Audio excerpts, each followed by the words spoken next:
한때 주식의 신이라 불리던 전설적인 투자자 윤태식. 그는 모든 것을 버리고 조용한 삶을 선택했습니다. 하지만 새로운 학교에서 아이들이 대기업 회장 친척의 학교 폭력에 시달리게 되면서 그는 다시 일어서기로 결심합니다. 권력과 돈으로 모든 것을 덮으려는 거대한 적 앞에서 과연 태식은 가족을 지킬 수 있을까요? 복수가 아닌 정의를, 폭력이 아닌 진실을 선택한 한 아버지의 감동적인 이야기. 이제 이야기 시작합니다. 이야기 시작 전 구독과 좋아요 꾹 눌러주세요. 영상 제작에 큰 힘이 됩니다. 그날 윤태식은 텃밭에서 상추를 따고 있었다. 손끝에 묻은 흙이 낯설지 않았고 그렇게 살아온 지도 벌써 5년째였다. 아침 햇살이 따스하게 내리시는 외곽 동네의 작은 단독주택, 그곳에서 그는 아무것도 아닌 사람으로 살았다. 하지만 불과 몇 년 전까지만 해도 이 남자는 달랐다. 윤태식이란 이름 석자면 금융가가 술렁였고 그의 한마디에 수천억이 움직였으며 대기업 회장들이 고개를 숙이던 시절이 있었다. 사람들은 그를 주식의 신이라 불렀다. 파산 직전에 기업을 단 한 번의 투자로 회생시키고 무너져가던 중견기업에 생명줄을 던져주던 사람. 그러나 지금은 그 모든 게 과거일 뿐이었다. 태식은 상추 한 줌을 들고 집 안으로 들어섰다. 부엌에선 아내 김선영이 된장찌개를 끓이고 있었고 식탁엔 이미 밥그릇이 4개 놓여 있었다. 평범하고 소박한 아침이었다. 오늘도 몸 안 좋으면 쉬어요.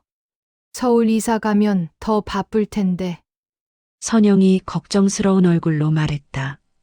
태식은 손을 씻으며 약봉지를 꺼내 물과 함께 삼켰다. 위장약, 혈압약, 신경안정제. 한때 그를 무너뜨렸던 극심한 스트레스의 흔적들이었다. 아이들 학교만 잘 다니면 됐지. 나야 어디서든 같아. 태식은 미소를 지었지만 그 미소 뒤엔 무언가 깊은 피로가 서려 있었다. 선영은 남편의 과거를 일부만 알고 있었다. 큰 회사에 다녔고 스트레스가 심해서 그만뒀다는 정도. 그 이상은 태식이 말하지 않았고 선영도 더 묻지 않았다. 아빠, 밥 먹어요. 계단을 내려온 딸 윤서연이 밝게 웃으며 말했다. 16살 고등학교 1학년인 서연은 똑똑하고 명랑한 아이였다. 뒤따라 내려온 아들 윤민준도 아버지에게 인사를 건넸다. 18살 성실하고 정의감이 강한 민준은 태식이 가장 자랑스러워하는 아들이었다. 태식에게 남은 전부이자 다시는 잃고 싶지 않은 것들. 그건 바로 이 가족이었다. 밥을 먹으며 민준이 조심스럽게 물었다. 아빠, 서울 가면 정말 괜찮을까요? 저희 때문에 또 무리하시는 거 아니에요? 괜찮아. 너희가 더 좋은 환경에서 공부할 수 있으면 그걸로 충분해. 태식은 담담하게 대답했지만 속으론 알고 있었다. 이 결정이 얼마나 큰 변화를 가져올지. 하지만 아이들의 미래를 위해서라면 감수할 수 있었다. 며칠 후 가족은 서울로 이사를 마쳤다. 새 학교 첫날 민준과 서연은 긴장한 얼굴로 교문을 들어섰다. 태식은 멀리서 그 모습을 지켜봤다. 선영이 그의 손을 잡았다. 잘 적응하겠죠? 그래야지. 하지만 새로운 환경은 언제나 균열을 품고 있는 법이었다. 점심시간 민준과 서연은 복도를 걷고 있었다. 그때 갑자기 앞을 가로막는 무리가 나타났다. 선두엔 강도혁이라는 학생이 서 있었다. 18살 민준과 같은 학년이었지만 눈빛부터 달랐다. 오만함과 폭력성이 뒤섞인 그 눈빛을 야, 전학 왔으면 눈치 좀 챙겨라. 여긴 내가 룰이야. 주변 아이들이 킥킥거리며 웃었다. 민주는 주먹을 꽉 쥐었지만 참았다. 서연은 고개를 숙인 채 떨리는 목소리로 말했다. 죄송합니다. 그 순간 태식은 알지 못했다. 자신이 그토록 피하려 했던 세계가 이미 아이들을 향해 손을 뻗치고 있다는 걸, 조용히 살겠다는 다짐이 얼마나 쉽게 무너질 수 있는지. 그날 저녁 집으로 돌아온 민준과 서연은 평소보다 말이 없었다. 학교 어땠어? 선영이 물었지만 두 아이는 괜찮다고만 답했다. 하지만 태식은 느꼈다. 아이들의 눈빛에서 무언가 꺼져가고 있다는 걸. 그건 두려움이었다. 며칠이 지나도 상황은 나아지지 않았다. 민주는 점점 더 말수가 줄어들었고 서연은 자꾸만 화장실에서 울먹이는 소리를 냈다. 태식은 무언가 잘못되고 있다는 걸 직감했지만 아이들은 입을 열지 않았다. 어느 날 밤 태식은 복도를 지나다 서연의 방문 틈새로 새어나오는 흐느낌을 들었다. 심장이 철렁 내려앉았다. 문을 열고 들어가자 서연은 이불을 뒤집어 쓴 채 몸을 떨고 있었다. 태식은 천천히 다가가 딸의 어깨에 손을 얹었다. 서연아, 아빠, 서연은 고개를 들었고 그 순간 태식은 모든 걸 알았다. 딸의 팔에 선명하게 찍힌 멍 자국들을, 제대로 숨기지도 못한 채 드러난 상처들을. 숨이 막혔다. 누가 그랬니? 태식의 목소리는 떨렸지만 그건 두려움이 아니라 분노였다. 오랜 시간 동안 억눌러왔던 무언가가 서서히 깨어나고 있었다. 아빠. 괜찮아요, 그냥. 괜찮지 않아. 태식은 딸을 꼭 안아주었다. 그리고 그 순간 민준이 방문을 열고 들어섰다. 민준의 얼굴엔 죄책감이 가득했다. 아빠, 미안해요. 제가 동생을 못 지켜줘서. 무슨 일이야? 민준은 고개를 숙인 채 말했다. 학교에 강도혁이란 애가 있어요. 그 애, 무리가 저희한테 계속 시비를 걸고 서연이를 괴롭혔어요. 신고하려고 했는데 그 애들이 협박했어요. 더 심해진다고. 태식은 주먹을 꽉 쥐었다. 그 애 이름이 뭐라고? 강도혁이요. 근데 아빠, 그 애 배경이 만만치 않대요. 대기업 강성그룹 회장이 친척이라고. 그 순간 태식의 머릿속에서 무언가가 번쩍였다. 강성그룹, 강성호. 그 이름을 듣는 순간 기억 깊숙한 곳에 봉인됐던 세계가 깨어나기 시작했다. 태식은 과거를 떠올렸다. 자신이 왜 이 세계를 떠났는지, 왜 모든 걸 버리고 숨어 살았는지. 하지만 지금은 달랐다. 도망친다고 지켜지지 않는 것들이 있다는 걸 그는 깨달았다. 태식은 아이들을 바라보며 조용히 말했다. 걱정하지 마. 아빠가 해결할게. 아빠, 괜찮으실까요? 상대가 너무 큰 집안이라. 괜찮아. 태식의 목소리는 차분했지만 그 안엔 무언가 단단한 결의가 담겨 있었다. 아이들은 아버지의 그런 모습을 처음 봤다. 그날 밤 태식은 혼자 서재에 앉아 창밖을 바라봤다. 달빛이 조용히 내리시고 있었다. 그는 천천히 눈을 감았다. 기억 속에서 과거의 자신이 떠올랐다. 주식의 신이라 불리던 그 시절, 수많은 기업을 살려냈고 수많은 사람들에게 희망을 줬던 그때. 하지만 그 모든 게 그를 무너뜨렸다. 극심한 스트레스, 건강 악화, 그리고 가족마저 잃을 뻔한 순간. 그래서 그는 모든 걸 버리고 떠났다. 다시는 그 세계로 돌아가지 않겠다고 다짐했다. 하지만 지금 상황이 바뀌었다. 태식은 눈을 떴다. 그의 눈빛엔 더 이상 온화함만 남아있지 않았다. 냉혹함과 결단력, 그리고 오랜 시간 잠들어 있던 날카로움이 되살아나고 있었다. 강성우. 태식은 그 이름을 조용히 되뇌었다. 과거 자신이 구제했던 기업들, 살려낸 사람들, 그리고 아직 남아있는 인연들. 그 모든 것들이 다시 필요한 순간이 왔다. 다음 날 아침 태식은 평소처럼 일어나 약을 먹었다. 선영은 남편의 얼굴에서 무언가 달라진 걸 느꼈지만 묻지 않았다. 민준과 서연은 학교에 갔고 태식은 혼자 집에 남았다. 그리고 그날 그는 처음으로 결심했다. 다시 그 세계로 돌아가겠다고. 평온했던 태식의 세상에 보이지 않는 금이 가기 시작한 건 바로 그날부터였다. 상처는 언제나 가장 약한 곳부터 무너뜨린다. 그리고 아이들은 어른들의 세계가 만든 폭력 앞에서 너무나 쉽게 부서졌다. 태식은 그걸 지켜보며 자신이 얼마나 무력한 아버지였는지 깨달았다. 다음 날 아침 서연은 학교에 가기 싫다고 했다. 아빠, 나 오늘 학교 안 가면 안 돼요? 서연의 목소리는 떨렸고 그 떨림 속에 담긴 두려움이 태식의 가슴을 찔렀다. 선영이 걱정스러운 얼굴로 남편을 쳐다봤지만 태식은 고개를 저었다. 괜찮아. 오늘은 쉬어도 돼. 고마워요, 아빠. 서연은 안도의 한숨을 쉬며 방으로 들어갔다. 민주는 식탁에 앉아 밥을 먹고 있었지만 숟가락을 드는 손이 자꾸만 멈췄다. 태식은 아들의 어깨를 가볍게 두드렸다. 민준아.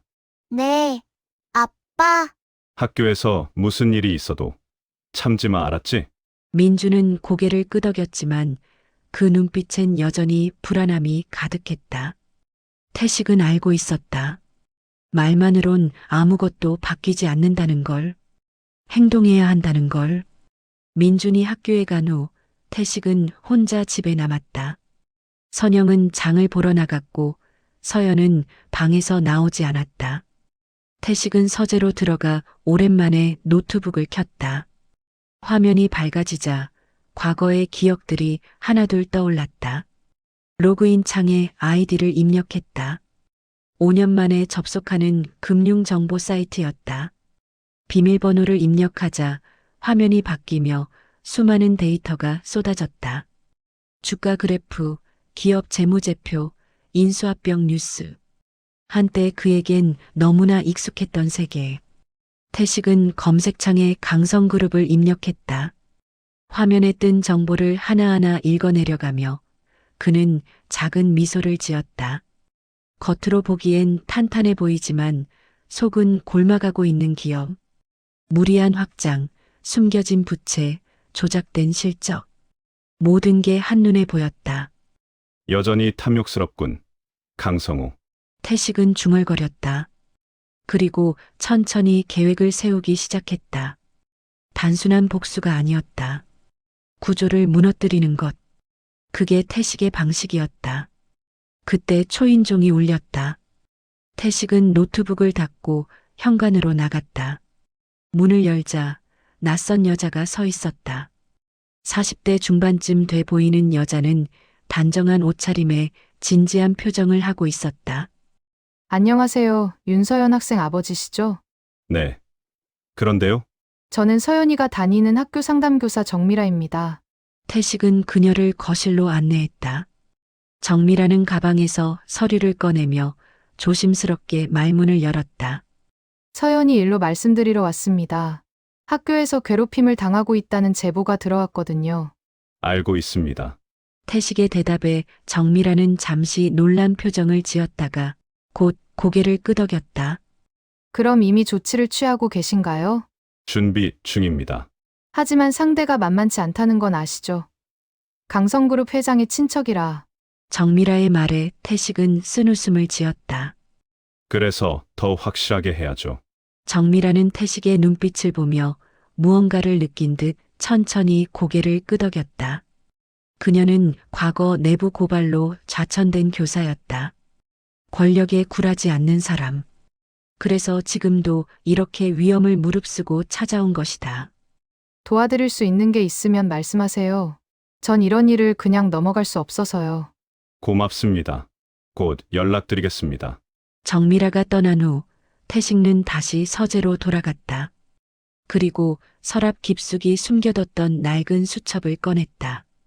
먼지가 수북이 쌓인 그 수첩엔 과거 그가 구제했던 기업들과 사람들의 이름이 빼곡히 적혀 있었다. 손가락으로 페이지를 넘기다 태식은 한 이름에서 멈췄다. 박진우. 과거 부도 직전이었던 중견금융사 대표. 태식이 투자로 살려냈고 지금은 금융권 핵심 인사가 된 사람. 태식은 휴대폰을 꺼내 오래된 번호를 눌렀다. 신호음이 길게 울렸다. 여보세요? 낯설면서도 익숙한 목소리가 들렸다. 태식은 잠시 침묵했다가 천천히 입을 열었다. 박진우, 나다. 전화 너머로 숨막히는 정적이 흘렀다. 윤 선생님, 살아계셨군요. 박진우의 목소리는 떨렸다. 놀람과 반가움 그리고 두려움이 뒤섞인 그 떨림을. 죽지 않았어. 그냥 숨어 있었을 뿐이지. 대체 무슨 일로? 태식은 창밖을 바라보며 말했다. 아이들이 다쳤어. 강성우 쪽이야. 다시 한번 정적이 흘렀다. 이번엔 더 길고 더 무거웠다. 박진우는 천천히 숨을 내쉬며 대답했다. 그럼 판이 커지겠군요. 그래야겠지. 필요한 게 있으면 말씀하십시오. 제가 할 수 있는 건 다 하겠습니다. 고맙네. 곧 연락하지.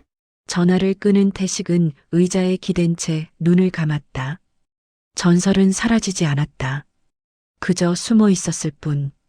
그리고 지금 다시 깨어나고 있었다. 한편 강성그룹 본사 회장실에선 다른 움직임이 있었다.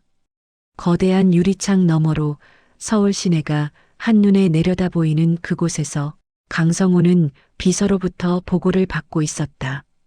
회장님, 최근 금융권에서 이상한 움직임이 포착됐습니다. 이상한 움직임. 강성호는 서류에서 눈을 떼지 않은 채 물었다. 비서는 태블릿 화면을 회장에게 보여주며 조심스럽게 말했다. 윤태식이란 이름이 다시 오르내리고 있습니다. 그 순간 강성호의 손이 멈췄다. 서류를 쥔 손에 힘이 들어가며 종이가 구겨졌다. 그는 천천히 고개를 들어 비서를 쳐다봤다. 지금 뭐라고 했나? 윤태식입니다. 5년 전 은퇴했던. 강성호의 얼굴이 굳어졌다. 그는 의자에서 일어나 창밖을 바라보며 중얼거렸다. 설마 그 인간이 다시. 비서는 조용히 물러났고 강성호는 홀로 서서 과거를 떠올렸다. 윤태식? 그 이름만으로도 금융가가 떨던 시절. 자신조차 그 앞에서 고개를 숙여야 했던 그 시절을. 왜 다시 나타난 거지? 강성호는 불안함을 느꼈다. 하지만 곧 고개를 저었다. 자신은 이미 너무 커졌다. 강성그룹은 한국 경제의 한 축을 담당하는 대기업이 됐다. 은퇴한 투자자 따위가 무엇을 할 수 있겠는가.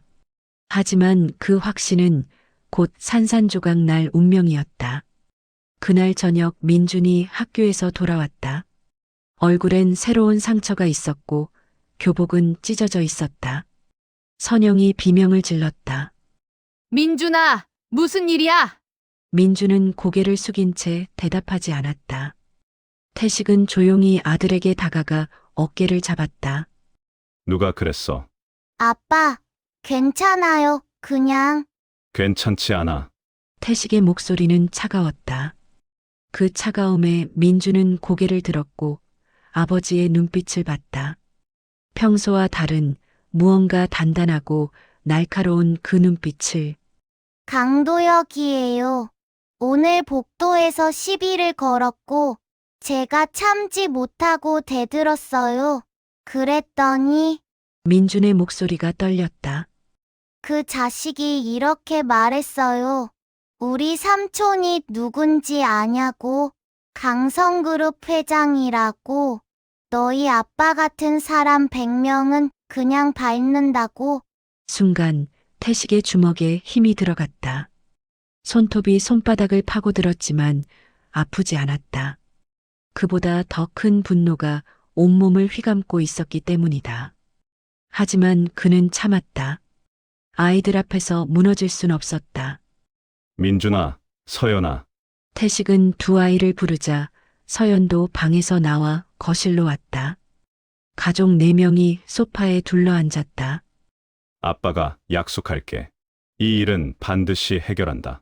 하지만 아빠, 상대가 상관없어. 아빠가 누군지 보여줄 테니까. 태식의 목소리는 단호했다. 선영은 남편의 손을 꽉 잡았다. 그녀도 알고 있었다. 남편이 무언가 결심했다는 걸. 여보, 무리하지 마요. 무리가 아니야. 이건 가족을 지키는 거야. 그날 밤 태식은 서재에서 밤을 새웠다. 노트북 화면엔 수많은 데이터가 떠 있었고 그의 손은 쉼없이 키보드를 두드렸다. 강성그룹의 약점을 찾고 연결고리를 추적하고 무너뜨릴 수 있는 방법을 설계했다. 새벽 3시 태식은 마침내 계획을 완성했다. 그리고 그는 알았다. 이 싸움은 감정이 아니라 구조를 무너뜨려야 끝난다는 걸. 단순히 강도역을 처벌하는 게 아니라 그 뒤에 숨은 권력의 뿌리를 뽑아야 한다는 걸. 창밖으론 동이 트고 있었다. 태식은 일어나 창문을 열자 차가운 새벽 공기가 얼굴을 스쳤다. 그는 깊게 숨을 들이마셨다. 5년 만에 느끼는 감각. 전장에 나서기 전에 그 긴장감. 이제 시작이야. 태식은 조용히 중얼거렸다. 그리고 그 순간 주식의 신이 다시 깨어났다. 윤태식은 단순한 복수를 원하지 않았다. 그가 원한 건 철저한 붕괴였고 그 방법을 누구보다 잘 알고 있었다. 새벽 공기를 마시며 서재로 돌아온 태식은 다시 의자에 앉았다. 노트북 화면은 여전히 밝게 빛나고 리콰이어드였고 그 빛 속에서 과거의 기억들이 하나씩 되살아났다. 화면에 떠 있는 뉴스 기사를 보며 태식은 작게 웃었다. 윤태식, 기업 회생의 신화, 주식의 신, 단 3개월 만에 파산 기업 회생 성공. 그가 손대면 기적이 일어난다. 한때 자신을 칭송하던 기사들이었지만 지금은 그저 묻힌 과거일 뿐이었다. 하지만 그 과거가 다시 필요한 순간이 왔다. 태식은 천천히 손가락을 움직여 다른 파일을 열었다. 그가 구제했던 기업들의 명단이 줄지어 나타났다. 삼원건설, 대한금융, 청산물산, 한빛전자. 수십 개의 이름들이 화면을 채웠고 각각의 이름 뒤엔 지금도 그에게 빚을 졌다고 생각하는 사람들이 있었다. 태식은 그중 몇 개를 골라 메모장에 적었다. 전화번호도 함께 적어 내려가며 그는 계획을 구체화했다. 이 사람들을 하나씩 접촉하고 강성그룹의 약점을 파고들며 구조 자체를 무너뜨리는 것. 그게 태식의 방식이었다. 주가를 조작하거나 불법적인 방법을 쓰는 게 아니라 이미 골마 있는 상처를 드러내는 것. 해가 떠오를 무렵 태식은 첫 번째 전화를 걸었다. 여보세요? 이사님, 저 윤태식입니다. 전화 너머로 놀라는 기척이 들렸고 곧 반가운 목소리가 터져나왔다. 윤 선생님, 정말 오랜만입니다. 어떻게 지내셨습니까? 잘 지냈네, 자네는? 선생님 덕분에 이렇게 잘 살고 있습니다. 대화는 부드럽게 이어졌지만 태식은 곧 본론을 꺼냈다. 도움이 필요해, 강성그룹 관련해서. 순간 전화 너머가 조용해졌다가 조심스러운 목소리가 들려왔다. 강성그룹이요? 혹시 무슨 일이? 개인적인 일일세. 하지만 자네가 알고 있는 정보가 필요해. 알겠습니다. 제가 아는 선에서 최대한 도와드리겠습니다. 전화를 끄는 태식은 만족스러운 표정을 지었다. 첫 번째 퍼즐 조각이 맞춰지기 시작했다. 그는 계속해서 두 번째, 세 번째 전화를 걸었고 모두 비슷한 반응을 보였다. 놀라움, 반가움, 그리고 기꺼이 돕겠다는 의지. 전설은 정말로 사라지지 않았던 것이다. 오전 10시 선영이 서재 문을 두드렸다. 여보, 아침 먹어요. 응. 지금 갈게. 태식은 노트북을 닫고 거실로 나갔다.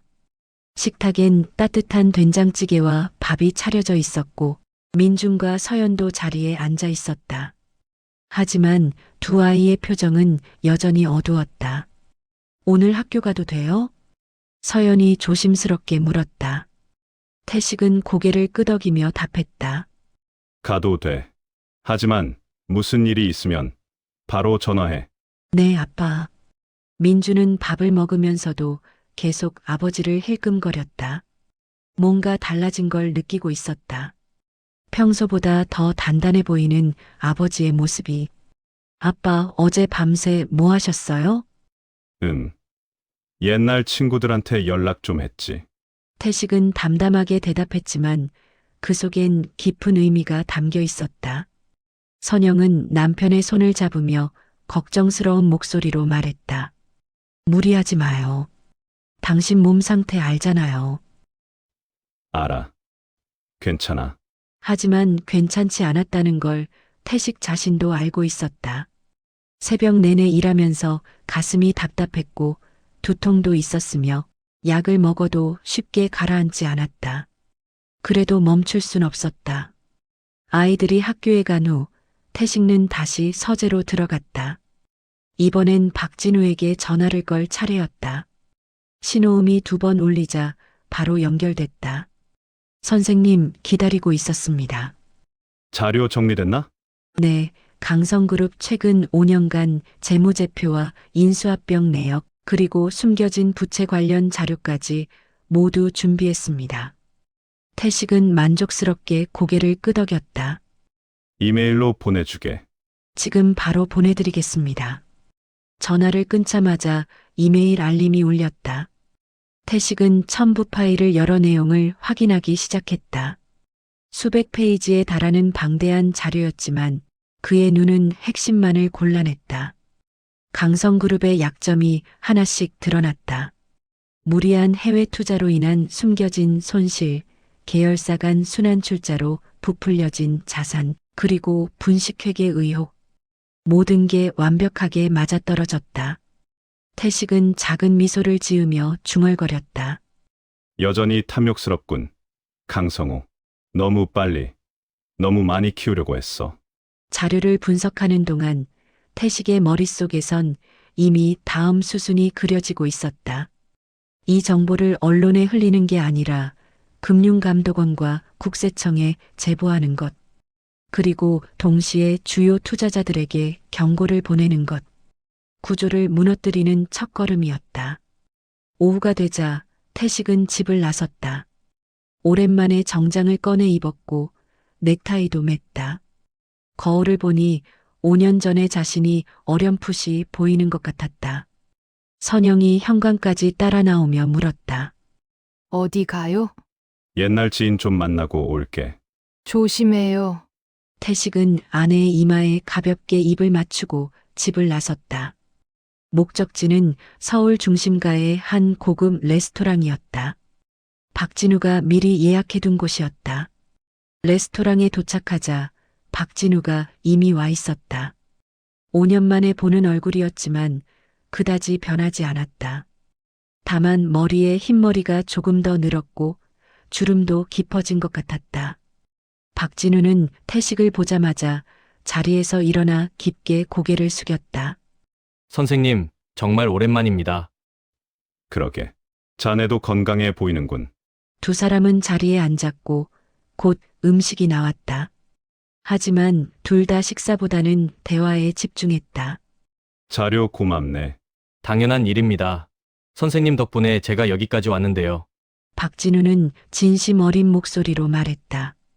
과거 그의 회사가 부도 직전이었을 때 태식이 거액을 투자하며 살려냈던 기억이 아직도 생생했다. 강성그룹을 무너뜨리려면 시간이 얼마나 걸릴까? 태식의 질문에 박진우는 잠시 생각하더니 답했다. 제대로 하려면 최소 3개월, 하지만 급하게 진행하면 한 달 안에도 가능합니다. 한 달. 태식은 고개를 끄덕였다. 한 달이면 충분했다. 아니, 충분히 해야 했다. 아이들이 더 이상 고통받지 않도록. 금융감독원 쪽에 아는 사람 있나? 있습니다. 제가 연결해드리겠습니다. 그리고 언론사도. 그것도 가능합니다. 박진우는 태식의 의도를 정확히 파악하고 있었다. 이건 단순한 고발이 아니라 철저한 설계였다. 여러 방향에서 동시에 압박을 가해 빠져나갈 구멍을 없애는 것. 자네에게 피해가 갈 수도 있네. 태식이 조심스럽게 말하자 박진우는 고개를 저었다. 상관없습니다. 선생님을 위해서라면 기꺼이 감수하겠습니다. 두 사람은 눈을 마주쳤고 그 시선 속엔 깊은 신뢰가 담겨 있었다. 식사를 마치고 나오는 길, 태식은 하늘을 올려다봤다. 구름 한 점 없는 맑은 하늘이었지만 곧 폭풍이 몰아칠 거라는 걸 그는 알고 있었다.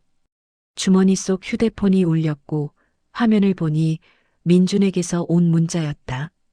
아빠, 오늘은 괜찮았어요. 걱정 마세요.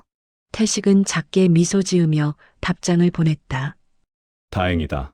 조금만 더 참아라. 하지만 곧 그 미소가 사라졌다. 참게 하는 게 아니라 끝내야 했다. 이 상황을 완전히 뒤집어야 했다. 태식은 다시 걸음을 옮기며 다음 계획을 머릿속으로 정리했다. 저녁 무렵 강성그룹 본사에선 긴급 회의가 열리고 있었다. 주가가 계속 하락하고 있습니다. 재무이사의 보고에 강성우는 얼굴을 찌푸렸다. 이유가 뭔가? 정확히는 모르겠습니다만 시장에서 우리 그룹에 대한 불안감이 커지고 있는 것 같습니다. 불안감? 근거 없는 소문 아닌가? 그게 누군가 의도적으로 루머를 퍼뜨리고 있다는 첩보가 있습니다. 강성우의 눈빛이 날카로워졌다. 누군지 알아냈나? 아직은 빨리 찾아내. 당장. 회의가 끝나고 혼자 남은 강성호는 창밖을 바라보며 불안함을 느꼈다. 예전에도 이런 기분을 느낀 적이 있었다. 바로 윤태식과 맞섰을 때 설마 정말 그 인간이 돌아온 건가? 중얼거리는 그의 목소리엔 두려움이 배어 있었다. 밤이 깊어갈 무렵 태식은 다시 서재에 앉아 있었다. 노트북 화면엔 강성그룹 주가 그래프가 떠 있었고 조금씩 하락하는 선을 보며 태식은 만족스러운 표정을 지었다. 시작에 불과했지만 효과는 분명했다. 이제부터가 진짜야. 태식은 키보드를 두드리며 다음 단계를 준비했다. 금융감독원 제보, 언론사 접촉, 그리고 핵심 투자자들에게 보낼 경고장. 모든 게 동시에 진행될 예정이었다. 새벽이 가까워질 무렵 선영이 서재 문을 열고 들어왔다. 여보, 이제 좀 쉬어요. 응. 조금만 더. 당신 얼굴색이 안 좋아요. 약은 먹었어요? 태식은 그제야 약을 깜빡했다는 걸 깨달았다. 선영이 물 한 잔과 약을 가져다 줬고 태식은 그걸 받아 마셨다. 아내의 손이 자신의 어깨를 감쌌다. 무리하지 마요. 당신 몸이 먼저예요. 알아. 하지만 이건 끝내야 해. 선영은 더 이상 말리지 않았다. 대신 남편의 곁에 조용히 앉아 함께 있어줬다. 그 따뜻함이 태식에게 힘이 됐다. 판은 이미 짜여지고 있었고 폭풍은 조용히 다가오고 있었다. 세상은 늘 예상 밖의 얼굴을 내민다. 태식이 그걸 깨달은 건 사흘째 되던 날이었다. 아침 일찍 울린 전화 한 통이 모든 걸 바꿔놓았다. 화면에 뜬 이름은 정미라, 서연이 학교의 상담교사였다. 여보세요. 윤서연 아버지시죠? 네. 그런데요. 급하게 만나 뵙고 싶습니다. 중요한 이야기가 있어서요. 목소리에 긴장감이 배어 있었다. 태식은 시간을 확인하며 답했다. 오늘 오전에 시간 되십니까? 네. 10시에 학교 근처 카페에서 뵙겠습니다. 전화를 끊은 태식은 선영에게 간단히 말하고 집을 나섰다. 카페에 도착하니 정미라가 이미 구석자리에 앉아 있었고 그녀의 앞엔 두툼한 서류 봉투가 놓여 있었다. 이렇게 급히 불러서 죄송합니다. 정미라는 태식이 자리에 앉자마자 봉투를 그에게 건넸다. 이게 뭡니까? 강도혁과 그 무리가 저지른 일들의 증거예요. 서연이뿐만 아니라 다른 학생들도 피해를 받고 전 그 증언들을 모았습니다. 태식은 봉투를 열어 내용을 확인했다. 학생들의 진술서, 사진, 심지어 녹음 파일까지 생각보다 훨씬 체계적으로 정리돼 있었다. 이걸 어떻게? 제가 오랫동안 준비한 겁니다. 정미라의 목소리가 떨렸지만 그 안엔 확고한 의지가 담겨 있었다. 사실 강도영 문제는 이번이 처음이 아니에요. 작년에도, 재작년에도 똑같은 일이 있었어요. 하지만 학교는 덮었죠. 강성그룹이라는 배경 때문에. 태식은 서류를 넘기며 그녀를 바라봤다. 선생님은 왜 이렇게까지 하시는 겁니까? 전 과거에 내부 고발로 좌천당한 적이 있어요. 정미라는 쓴웃음을 지으며 계속 말을 이어갔다. 명문 고등학교에서 일하다가 입시 비리를 알게 됐고, 그걸 신고했죠. 결과는 제가 이 학교로 밀려난 거예요.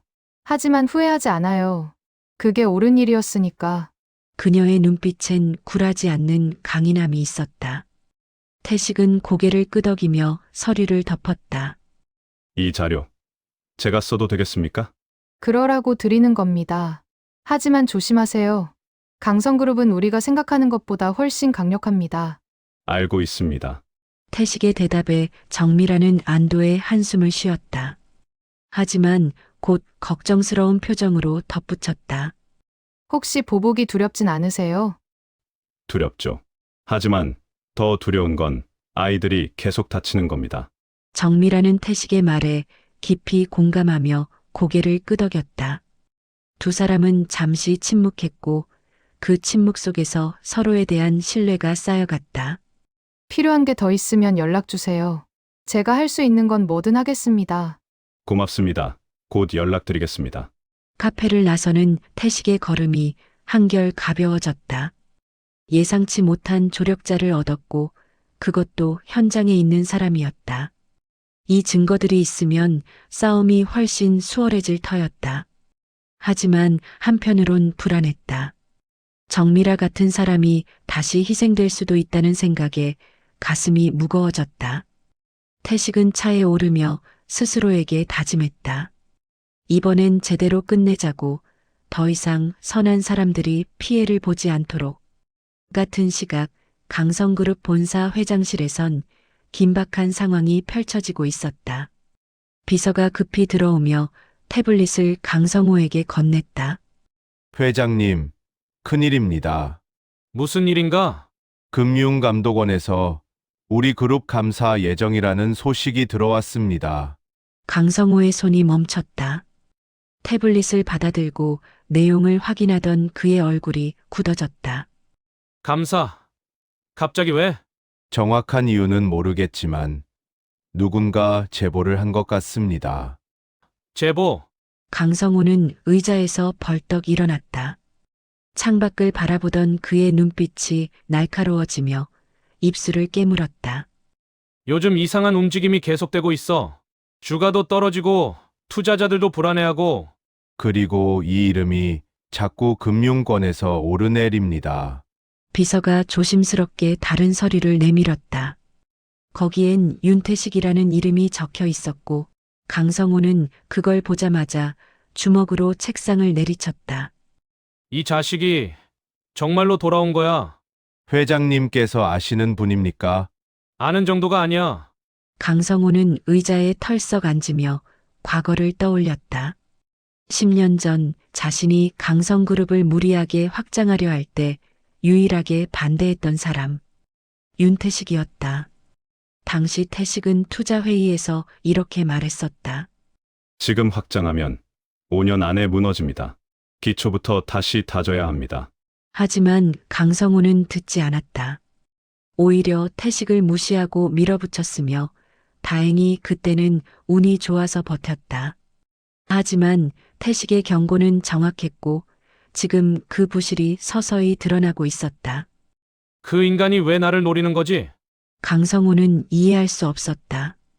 개인적인 원한이 있을 리 없었고 사업적으로도 최근엔 접점이 없었다. 하지만 비서가 조사한 내용을 보고하자 모든 게 명확해졌다. 회장님 조카분인 강도혁 학생이 윤태식의 자녀들과 같은 학교에 다니고 있습니다. 순간 강성호의 얼굴이 창백해졌다. 설마. 그리고 학교에서 문제가 있었다는 제보도 들어왔습니다. 강성호는 휴대폰을 집어들고 조카에게 전화를 걸었다. 신호음이 몇 번 울린 후 도혁의 목소리가 들렸다. 삼촌? 너 학교에서 무슨 짓을 한 거야? 네. 무슨 말씀이세요? 윤태식이란 사람 자식들 너 건드렸어? 전화 너머로 잠시 침묵이 흘렀고 그 침묵이 모든 걸 말해줬다. 도혁아, 지금 당장 대답해. 그냥 전화곤 애들이 좀 거슬려서. 강성호는 전화기를 내려놓고 싶은 충동을 느꼈지만 참았다. 그 애들한테 뭘 했는데? 별거 아니에요. 그냥 좀 장난친 거. 장난? 강성호의 목소리가 차갑게 식어갔다. 너 때문에 지금 회사 전체가 위험해질 수도 있어, 알아? 무슨 소리예요, 삼촌? 그냥 애들 문제인데. 그냥 애들 문제가 아니야. 강성호는 한숨을 내쉬며 말을 이었다. 윤태식은 한때 금융계를 쥐락펴락하던 사람이야. 그 인간이 움직이기 시작했다는 건 우리 회사가 표적이 됐다는 뜻이고, 도혁은 그제야 심각성을 깨달은 듯 말이 없었다. 당분간 학교 가지 마. 그리고 그 애들한테 절대 접근하지 말고. 네, 삼촌. 전화를 끄는 강성호는 깊은 한숨을 내쉬었다. 비서가 조심스럽게 물었다. 어떻게 하시겠습니까? 일단 감사에 대비해. 숨길 건 최대한 숨기고 변명할 건 준비해.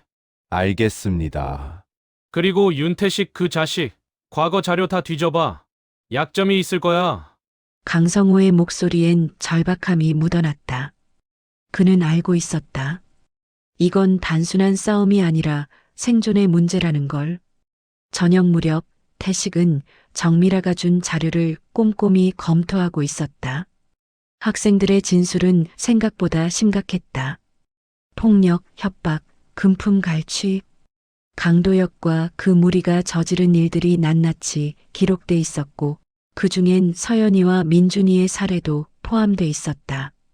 이 정도면 충분해. 태식은 서류를 정리하며 박진우에게 전화를 걸었다. 진우, 나야. 네, 선생님. 학교 폭력 관련 자료까지 확보했네. 이제 종합적으로 공격할 수 있어. 그럼 언론사 쪽에도 연락하시겠습니까? 그래야겠지. 기업 비리와 학교 폭력을 연결시키면 파급력이 클 거야. 박진우는 잠시 침묵하다 조심스럽게 물었다. 선생님, 혹시 강성호 쪽에서 반격할 가능성은 생각하셨습니까? 당연히 할 거야 하지만 상관없어. 태식의 목소리는 단호했다. 내가 원하는 건 그들이 무너지는 거니까. 알겠습니다. 제가 최선을 다해 돕겠습니다. 전화를 끄는 태식은 창밖을 바라봤다. 어둠이 내려앉고 있었고 멀리서 불빛들이 하나둘 켜지기 시작했다. 저 불빛 속 어딘가에 강성호가 있을 터였고 지금쯤 불안에 떨고 있을 거라는 생각에 태식은 작게 미소 지었다. 이제 시작이야. 강성호.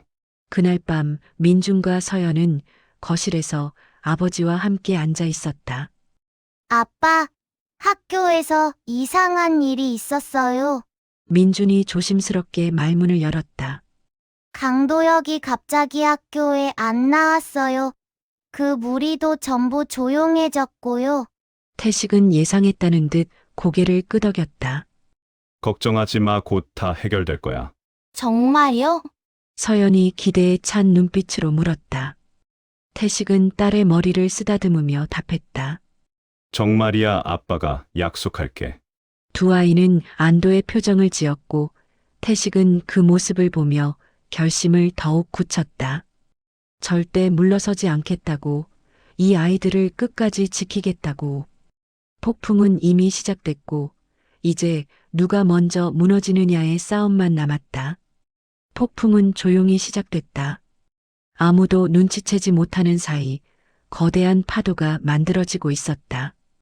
태식은 그 중심에서 모든 걸 설계했고 이제 첫 번째 파도가 해안에 닿을 시간이었다. 월요일 아침 9시 금융 뉴스 속보가 터졌다. 강성그룹 계열사 대규모 주가 급락. 화면 속 앵커는 긴장된 표정으로 뉴스를 읽어내려갔고 그래프는 가파른 하락세를 보여주고 있었다.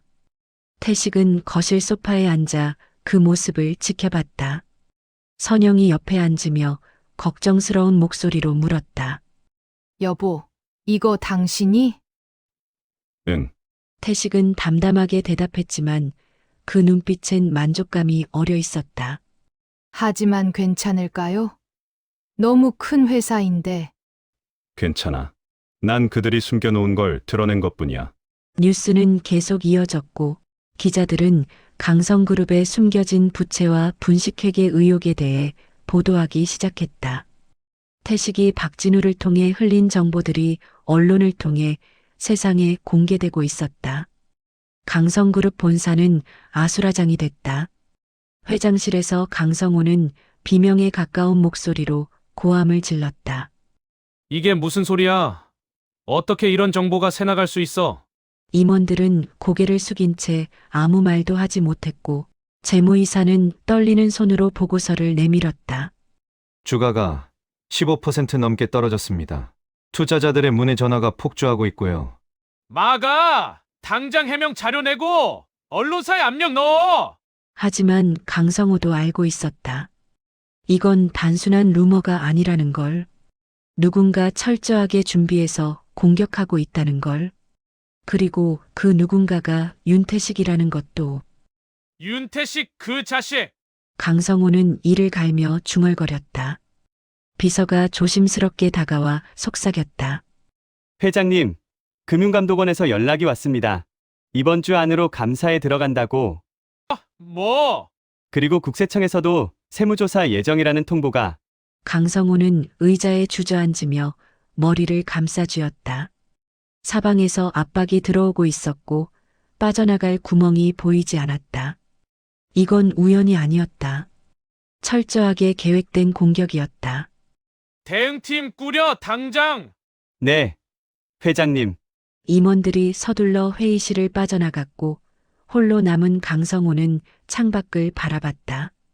저 멀리 서울 시내가 보였지만 지금 그에겐 아무것도 보이지 않았다. 오직 무너져가는 자신의 제국만이 눈앞에 아른거렸다. 같은 시각 태식은 박진우와 통화하고 있었다. 선생님, 반응이 예상보다 큽니다. 그래야 효과가 있지. 하지만 강성호 쪽에서 반격할 겁니다. 준비하셔야 합니다. 태식은 미소를 지으며 답했다. 이미 준비돼 있어. 그들이 뭘 하든 상관없어. 언론사 쪽에서도 추가 취재 요청이 들어왔습니다. 학교폭력 건도 함께 보도하고 싶다고. 좋아. 정미라 선생님께 연락해서 자료 전달하게. 알겠습니다. 전화를 끄는 태식은 노트북을 열어 다음 단계를 준비했다. 이건 단순히 강성그룹을 무너뜨리는 게 아니라 구조 자체를 바꾸는 작업이었다. 권력이 약자를 짓밟는 구조, 그걸 뒤집어야 했다. 오후가 되자 또 다른 뉴스가 터졌다.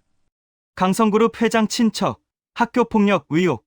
화면엔 모자이크 처리된 강도혁의 모습과 함께 피해 학생들의 증언이 흘러나왔다.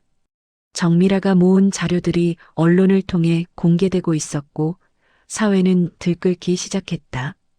학교에서 민주는 복도를 걷다 그 뉴스를 봤다. 학생들이 모여서 휴대폰으로 뉴스를 보며 수군거리고 있었고 그 중심엔 강도혁 이야기가 있었다. 진짜 강도혁이 저랬대? 나 예전부터 수상하다고 생각했어. 근데 강성그룹이면 진짜 큰 회사 아니야? 민주는 그 광경을 보며 묘한 기분을 느꼈다. 불과 며칠 전까지만 해도 자신과 서연이 피해자였는데 이제 상황이 완전히 뒤집힌 것 같았다. 교실로 돌아오니 서연이 환한 얼굴로 다가왔다. 오빠, 봤어? 뉴스 나왔어. 응, 봤어. 이제 진짜 끝나는 거야? 서연의 목소리엔 기대감이 가득했다. 민주는 동생의 머리를 쓰다듬으며 답했다. 아빠가 하시는 일이니까 분명 잘 될 거야.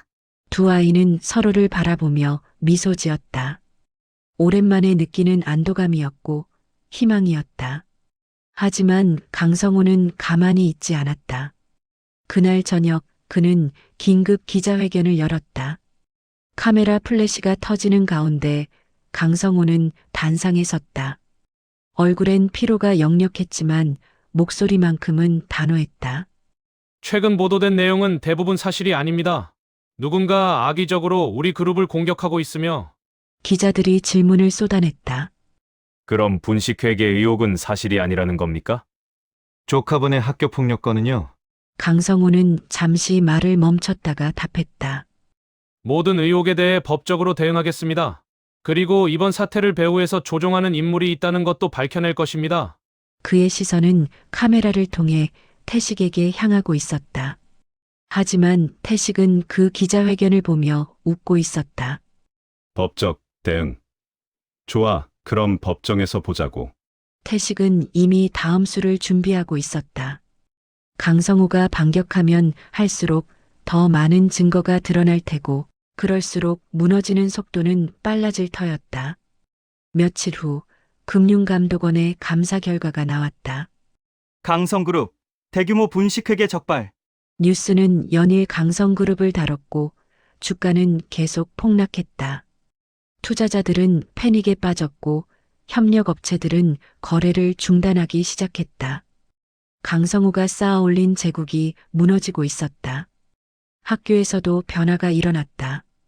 강도혁은 무기정학 처분을 받았고 그의 무리도 모두 징계를 받았다. 정미라 선생님은 학생들 앞에서 사과했다. 늦었지만 이제라도 제대로 된 조치를 취하게 돼 다행입니다. 학생들은 박수를 쳤고 서연은 그 박수 소리를 들으며 눈물을 흘렸다. 민준이 동생의 어깨를 감싸 안았다. 이제 괜찮아. 응. 오빠 아빠 정말 대단하신 것 같아. 두 아이는 서로를 바라보며 웃었다. 오랜만에 느끼는 평화였다. 저녁 집으로 돌아온 아이들은 태식에게 달려갔다. 어, 왔구나. 태식은 두 아이를 번갈아 안아주며 물었다. 학교 어땠어? 좋았어요. 강도혁이 정학당했대요. 서연이 신나서 말했다. 민준도 고개를 끄덕이며 덧붙였다. 아빠 덕분이에요. 정말 고마워요. 태식은 아이들의 머리를 쓰다듬으며 미소 지었다. 하지만 그 미소 뒤엔 여전히 경계심이 남아 있었다. 아직 끝난 게 아니었다. 강성호는 분명 마지막 발악을 할 테고 그걸 막아야 했다. 아직 방심하면 안 돼, 알았지? 네. 아빠. 두 아이는 진지하게 고개를 끄덕였다. 선영이 부엌에서 나오며 저녁 식사를 차렸고 가족은 오랜만에 화기애애한 분위기에서 밥을 먹었다. 하지만 그날 밤 태식의 휴대폰이 울렸다. 박진우였다. 선생님, 문제가 생겼습니다. 무슨 문제? 강성호 쪽에서 선생님 과거를 들춰내고 있습니다. 주가 조작 의혹을 제기하려는 것 같습니다. 태식의 표정이 굳어졌다. 예상했던 반격이 시작된 것이다.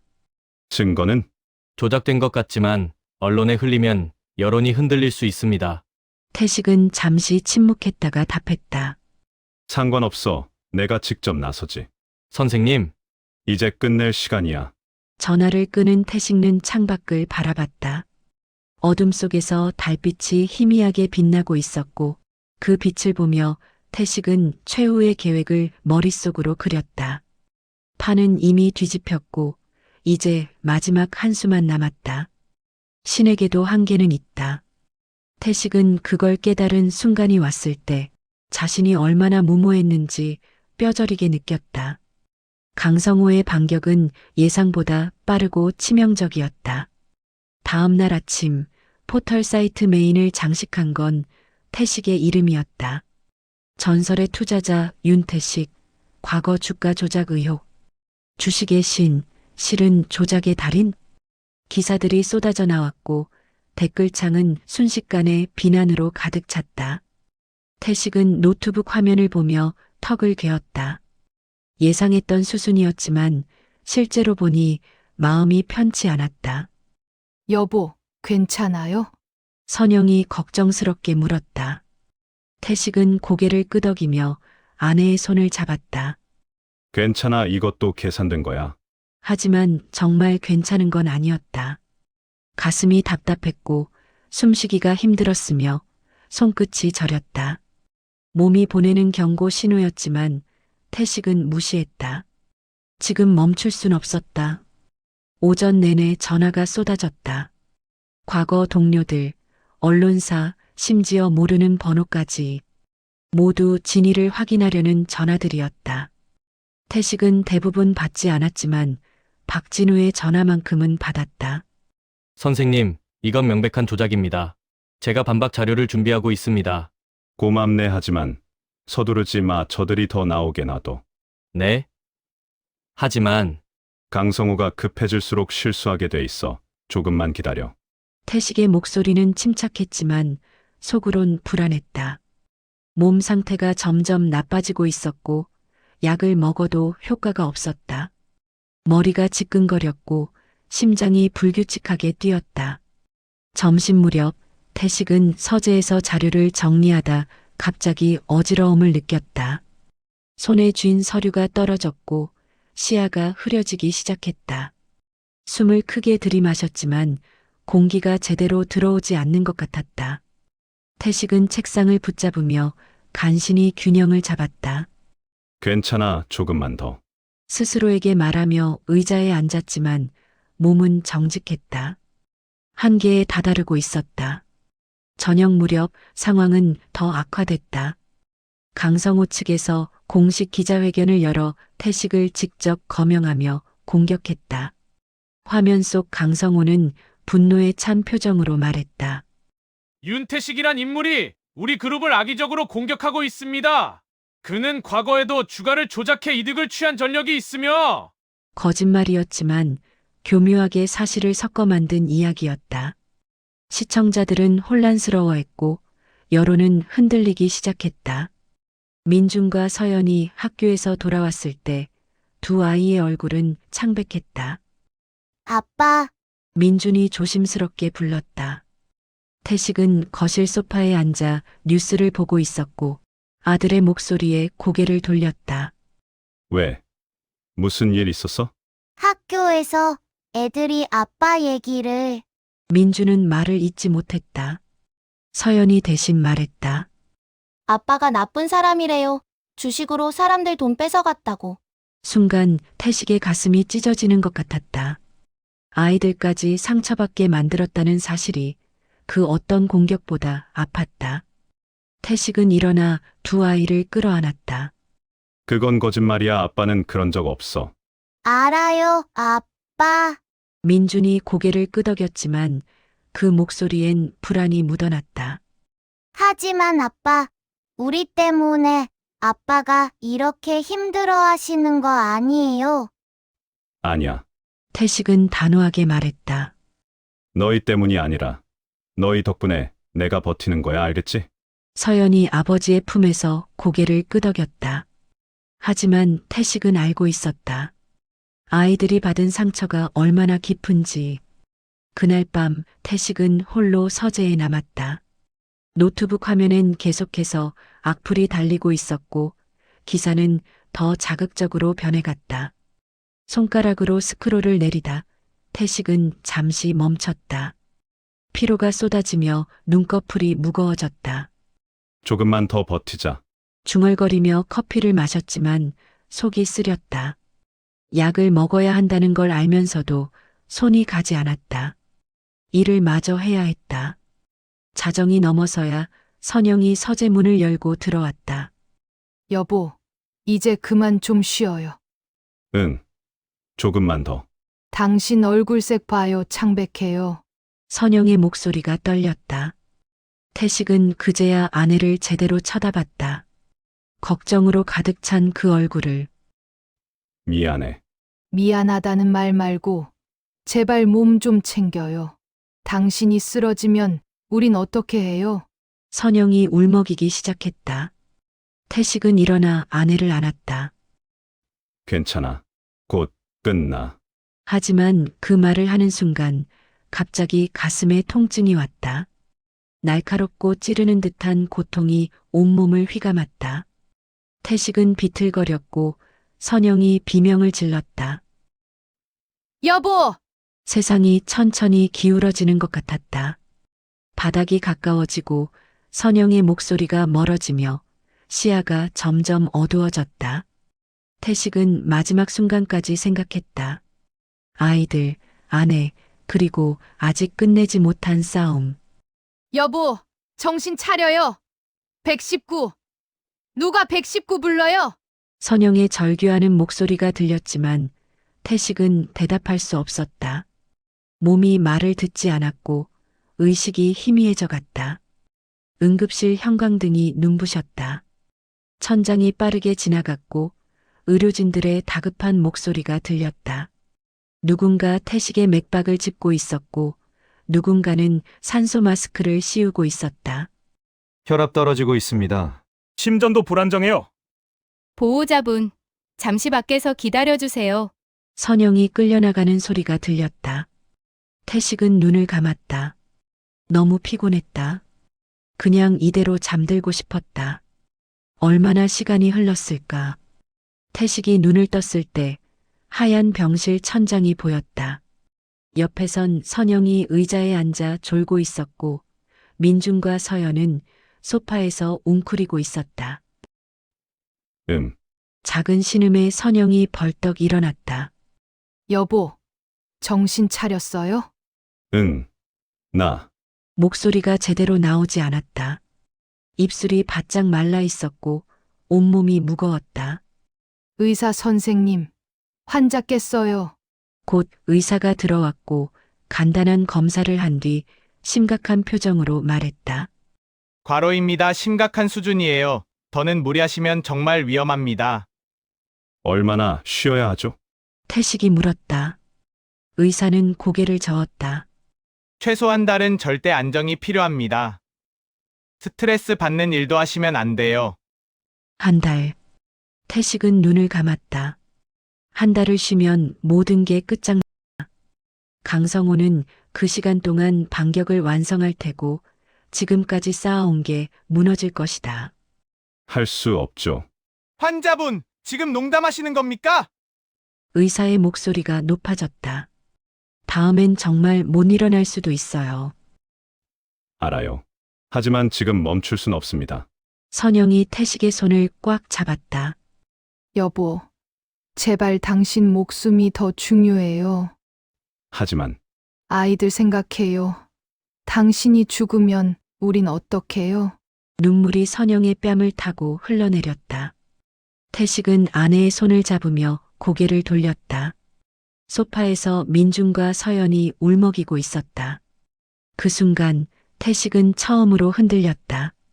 이 싸움을 계속해도 되는 걸까? 가족을 지키려다 가족을 잃는 건 아닐까? 승리가 무슨 의미가 있을까? 자신이 없다면.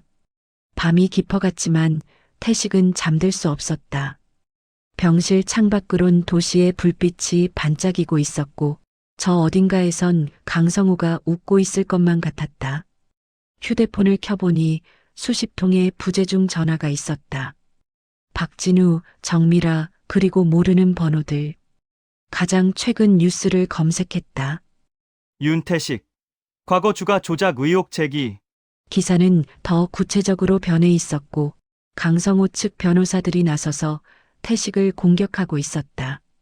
여론은 완전히 뒤집혔다.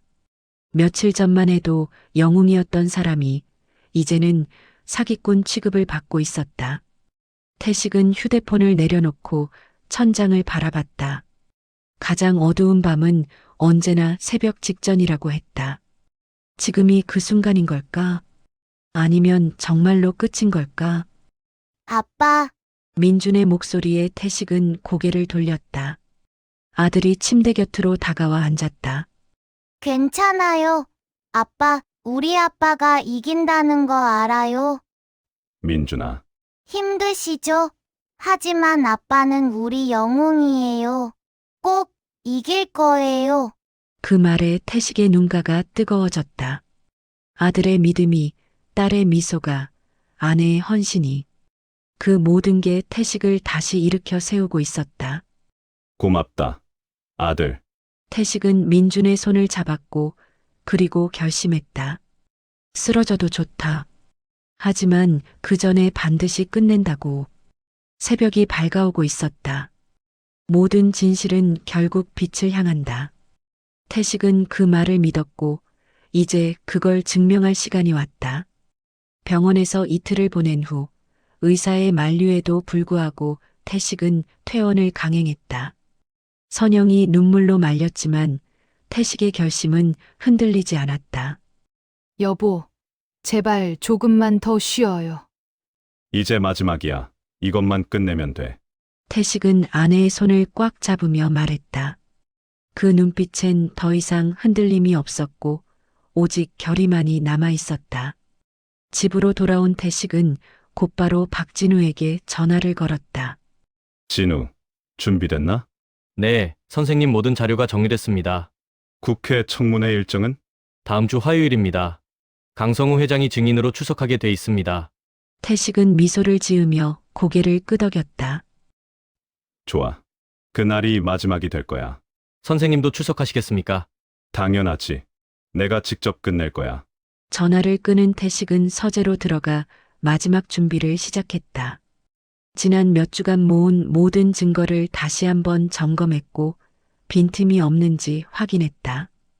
강성그룹의 분식회계, 불법 대출, 횡령, 그리고 학교폭력까지 모든 퍼즐 조각이 완벽하게 맞아떨어졌다.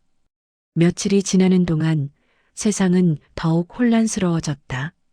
언론은 태식과 강성우를 번갈아 공격했고 여론은 갈라졌다. 누가 진실을 말하는지, 누가 거짓말쟁이인지. 사람들은 혼란스러워하며 답을 찾지 못했다. 하지만 곧 모든 게 밝혀질 예정이었다. 청문회 당일 태식은 일찍 일어나 정장을 꺼내 입었다.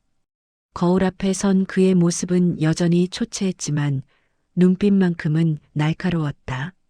선영이 넥타이를 매주며 걱정스러운 목소리로 말했다. 무리하지 마요. 몸이 안 좋으면 바로 나와야 해요. 알았어. 민준과 서연도 일찍 일어나 아버지를 배웅했다. 아빠, 파이팅! 서연이 환하게 웃으며 응원했다. 민준은 아버지의 어깨를 가볍게 두드렸다. 아빠가 이긴다는 거 알아요. 꼭 승리하고 오세요. 그래. 꼭 그럴게. 태식은 두 아이를 번갈아 안아주고 집을 나섰다. 차에 오르며 깊게 숨을 들이마셨다.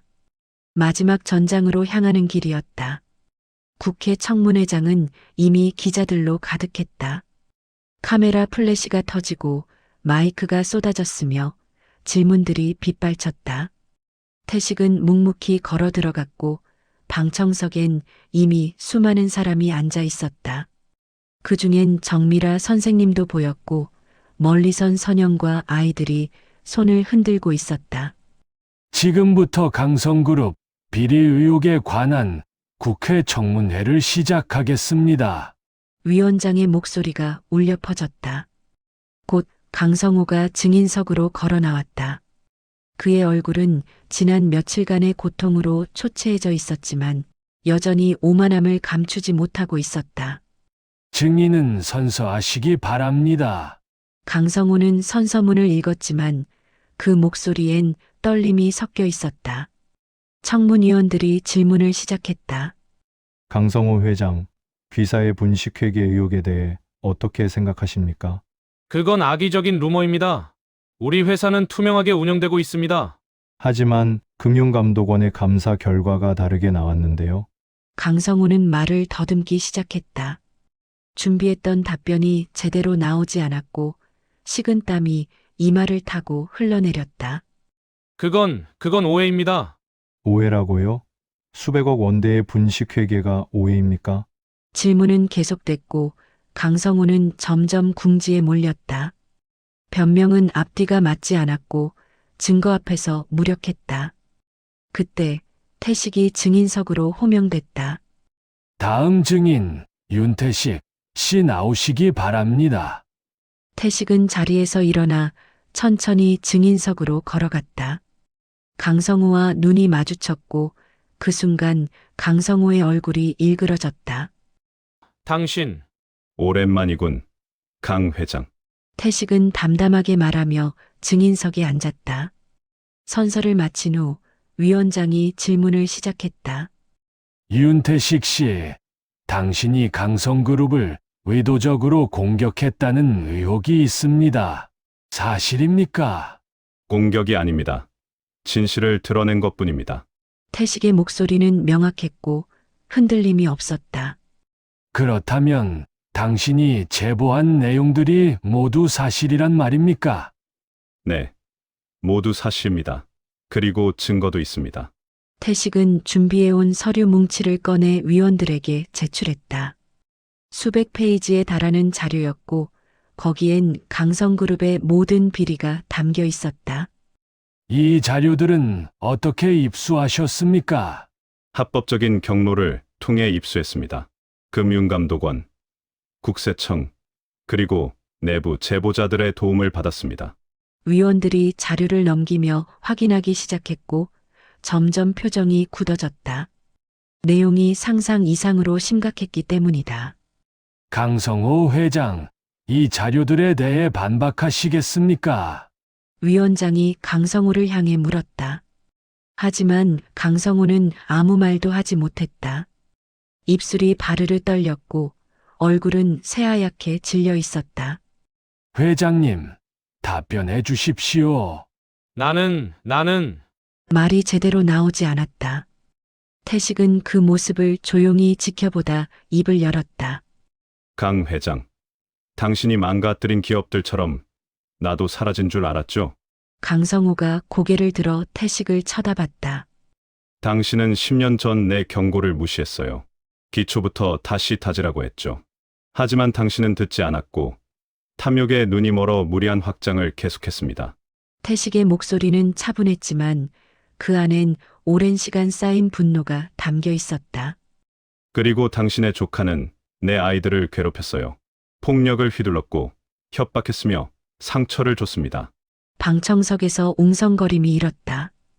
태식은 계속 말을 이어갔다. 당신은 권력으로 모든 걸 덮을 수 있다고 생각했겠죠. 하지만 세상엔 권력보다 강한 게 있습니다. 바로 진실입니다. 강성호는 고개를 떨구었다. 더 이상 반박할 말이 없었고 변명할 여지도 없었다. 위원장이 망치를 두드렸다. 이상으로 오늘 청문회를 마치겠습니다. 강성그룹에 대한 전면적인 조사가 진행될 예정이며 관련자들은 법적 책임을 지게 될 것입니다. 청문회장이 술렁였다. 기자들이 뛰어나갔고 방청객들이 박수를 쳤다. 태식은 자리에서 일어나 복도로 나왔고 그곳에서 가족을 만났다. 아빠, 서연이 달려와 태식을 껴안았다. 민준도 따라와 아버지의 어깨를 두드렸다. 해냈어요, 아빠. 응, 해냈구나. 태식은 아이들을 안으며 미소 지었다. 선영이 남편의 손을 잡으며 눈물을 흘렸다. 수고했어요, 여보. 고마워. 그 순간 강도혁이 복도 저편에서 걸어왔다. 그는 태식을 보자 걸음을 멈췄고 한참을 망설이다 천천히 다가왔다. 얼굴엔 죄책감이 가득했고 눈은 붉게 충혈돼 있었다. 강도혁은 입을 열었지만 쉽게 말이 나오지 않았다. 태식은 조용히 그를 기다렸다. 죄송합니다. 도혁은 깊게 고개를 숙였다. 제가 너무 잘못했습니다. 민준이 형, 서연이한테 한 일들 정말 미안합니다. 민준과 서연은 서로를 바라봤다. 서연이 먼저 입을 열었다. 진심이에요? 네, 진심입니다. 변명할 생각 없어요. 제가 한 일은 용서받을 수 없다는 거 알아요. 강도혁의 목소리가 떨렸다. 태식은 그 모습을 지켜보다 조용히 말했다. 앞으로 어떻게 살 건지가 중요해. 과거는 바꿀 수 없지만 미래는 내가 만드는 거야. 도혁은 고개를 들어 태식을 쳐다봤다. 그 눈빛엔 깊은 후회와 함께 작은 희망이 섞여 있었다. 명심하겠습니다. 도혁은 다시 한번 깊게 인사하고 돌아섰다. 그의 뒷모습이 복도 저편으로 사라지는 걸 지켜보며 태식은 작게 한숨을 내쉬었다. 아빠, 우리 이제 괜찮은 거죠? 서연이 물었다. 태식은 고개를 끄덕이며 답했다. 그래. 이제 괜찮아. 모든 것이 끝났다. 권력은 무너졌고 아이들은 보호받았으며 진실은 빛을 봤다. 태식은 가족과 함께 건물을 나서며 하늘을 올려다봤다. 맑고 푸른 하늘이 펼쳐져 있었고 구름 한 점 없이 청명했다. 이제 집에 가자. 네. 빠빠, 가족은 손을 잡고 걸었다. 오랜만에 느끼는 평화였고 진정한 승리였다. 모든 것이 끝난 후 세상은 다시 평범해졌다. 하지만 그 평범함이 얼마나 소중한지 태식은 이제야 깨달았다. 청문회가 끝난 지 한 달이 지났고 강성그룹은 해체 수순을 밟고 있었다. 강성호는 구속됐으며 관련자들도 줄줄이 조사를 받고 있었다. 언론은 한동안 태식을 영웅으로 떠받들었다. 인터뷰 요청이 쏟아졌고 방송 출연 제의도 끊이지 않았다. 하지만 태식는 모두 정중히 거절했다. 그가 원한 건 조용한 일상으로 돌아가는 것뿐이었다. 다시 외곽의 작은 집으로 돌아온 어느 아침이었다. 햇살이 따스하게 내리쬐는 텃밭에서 태식은 상추를 따고 있었다. 손끝에 묻은 흙의 감촉이 편안했고 새소리가 귓가에 맴돌았다. 선영이 현관문을 열고 밖으로 나오며 미소 지었다. 여보, 아침 먹어요. 응. 지금 갈게. 태식은 상추 한 줌을 들고 일어서며 하늘을 올려다봤다. 구름이 천천히 흘러가고 있었고 그 모습이 평화로웠다. 이런 순간들이 그가 지키고 싶었던 전부였다. 부엌으로 들어가니 식탁엔 이미 밥상이 차려져 있었다. 민준과 서연도 자리에 앉아 있었고 두 아이의 얼굴엔 웃음이 가득했다. 예전과 다른 점이 있다면 그 웃음이 더 밝아졌다는 것뿐이었다. 아빠, 오늘 학교에서 발표가 있어요. 서연이 신나서 말했다. 무슨 발표? 우리 반에서 학교폭력 예방 캠페인을 하기로 했거든요. 제가 대표로 발표하기로 했어요. 그래? 잘하겠네. 태식은 딸의 머리를 쓰다듬으며 미소 지었다. 서연은 이제 더 이상 두려워하지 않았고 당당하게 자신의 이야기를 할 수 있게 됐다. 민준도 달라졌다. 예전보다 자신감이 생겼고 친구들과의 관계도 좋아졌다. 무엇보다 아버지를 바라보는 눈빛이 달랐다. 존경과 자랑스러움이 가득한 그 눈빛. 아빠, 전 나중에 아빠처럼 되고 싶어요. 민준이 밥을 먹다 말고 조심스럽게 말했다. 나처럼? 네, 약한 사람들을 지켜주는 사람이요. 태식은 잠시 말을 잃었다가 천천히 고개를 끄덕였다. 그건 좋은 목표야. 하지만 무엇보다 중요한 건 내가 행복한 삶을 사는 거야. 알아요, 아빠. 가족은 함께 밥을 먹으며 소소한 이야기를 나눴다. 학교 일, 친구들 이야기, 주말 계획. 평범하고 일상적인 대화들이었지만 그게 얼마나 소중한지 태식은 뼈저리게 느꼈다. 식사를 마치고 아이들이 학교에 간 후 태식은 선영과 함께 거실에 앉았다. 커피를 마시며 창밖을 바라보는데 선영이 남편의 손을 잡았다. 여보, 행복해요?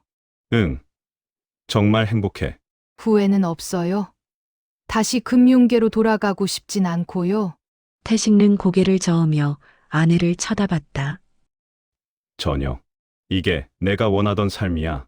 선영은 남편의 어깨에 머리를 기댔다. 두 사람은 한동안 말없이 그렇게 앉아 있었고 그 침묵이 편안했다. 오후가 되자 예상치 못한 손님이 찾아왔다. 초인종이 울렸고 문을 열자 박진우가 서 있었다. 한 손엔 과일 바구니를 들고 있었고 얼굴엔 밝은 미소가 가득했다. 선생님, 오랜만입니다. 진우, 어떻게 여길? 한번 찾아뵙고 싶었습니다. 박진우는 거실로 들어와 앉았다. 선영이 차를 내왔고 세 사람은 마주 앉았다.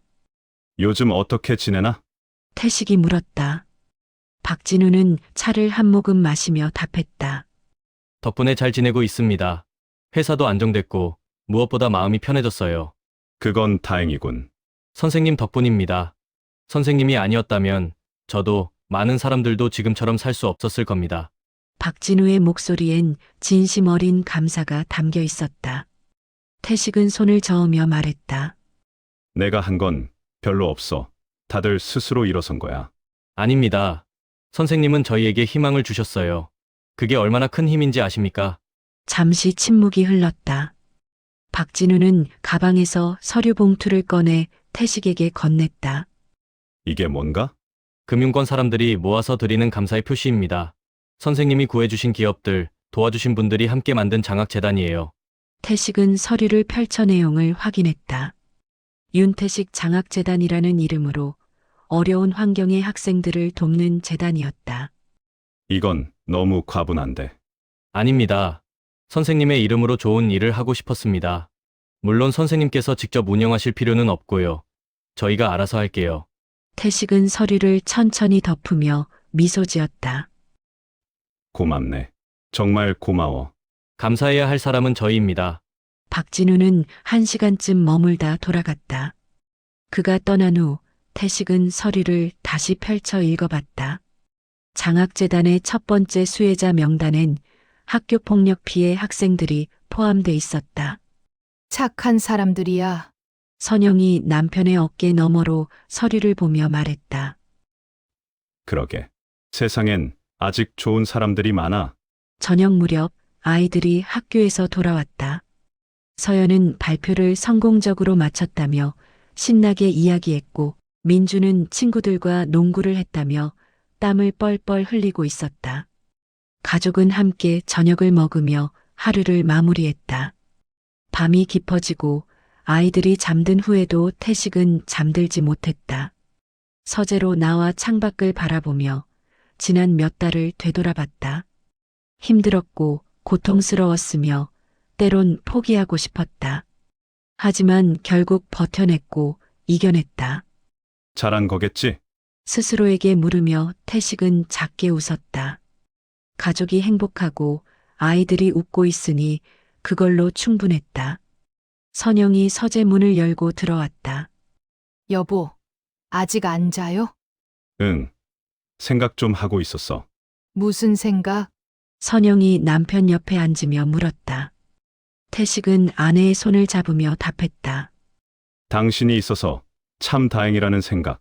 갑자기 왜 이래요? 진심이야. 당신이 없었으면 난 아무것도 못했을 거야. 선영은 남편의 말에 얼굴이 붉어지며 웃었다. 저도 감사해요. 당신이 우리 가족을 지켜줘서. 두 사람은 서로를 바라보며 미소 지었다. 말이 필요 없는 순간이었다. 다음 날 아침 태식은 다시 텃밭으로 나갔다. 토마토가 빨갛게 익어가고 있었고 고추도 주렁주렁 달려 있었다.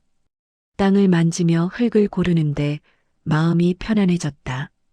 이게 진짜 삶이었다. 화려하지 않지만 소중하고 평범하지만 행복한. 아빠! 서연이 뛰어나오며 불렀다. 왜? 아빠, 제가 텃밭일 도와줄게요. 그래? 고마워. 아버지와 딸은 함께 텃밭을 가꾸며 이야기를 나눴다. 학교 이야기, 친구 이야기, 꿈 이야기. 서연은 더 이상 상처받은 아이가 아니었다. 당당하고 밝은 미래를 꿈꾸는 아이였다. 세상 어딘가에는 이름 없이 세상을 지키는 사람들이 있다. 화려한 무대에 서지 않아도, 뉴스에 나오지 않아도 묵묵히 자기 자리에서 옳은 일을 하는 사람들. 태식은 그런 사람이 되고 싶었고 지금 그렇게 살고 있었다. 오후 햇살이 따사롭게 내리쬐는 마당에서 가족은 함께 모여 앉았다. 민주는 책을 읽고 있었고 서연은 그림을 그리고 있었으며 선영은 뜨개질을 하고 있었다. 태식은 그 모습을 지켜보며 생각했다. 이게 승리구나. 거대한 제국을 무너뜨린 것보다, 청문회에서 이긴 것보다 이렇게 가족과 함께 평범한 오후를 보내는 게 진짜 승리였다. 여보, 뭐 봐요? 선영이 물었다. 아니, 그냥 행복하다는 생각. 저도요. 가족은 서로를 바라보며 웃었다. 그리고 다시 각자의 일상으로 돌아갔다. 특별할 것 없는 평범한 오후였지만 그게 가장 특별했다. 태식은 다시 영웅이 되길 원하지 않았다. 그저 아빠로, 남편으로, 그리고 한 사람으로 남고 싶었다. 조용히 살면서 가족을 사랑하고 텃밭을 가꾸며 소박한 행복을 누리는 것. 그게 태식이 선택한 삶이었다. 저녁이 되자 하늘이 붉게 물들었다. 태식은 마당에 서서 노을을 바라봤다. 아름다웠다. 매일 지는 해였지만 오늘따라 더 아름답게 느껴졌다. 등 뒤에서 아이들의 웃음소리가 들렸고 부엌에선 선영이 저녁을 준비하는 소리가 들렸다. 이 모든 게 소중했다. 태식은 깊게 숨을 들이마시며 중얼거렸다. 그래. 이걸로 충분해. 그리고 오늘 한 영웅의 이야기가 조용히 막을 내렸다.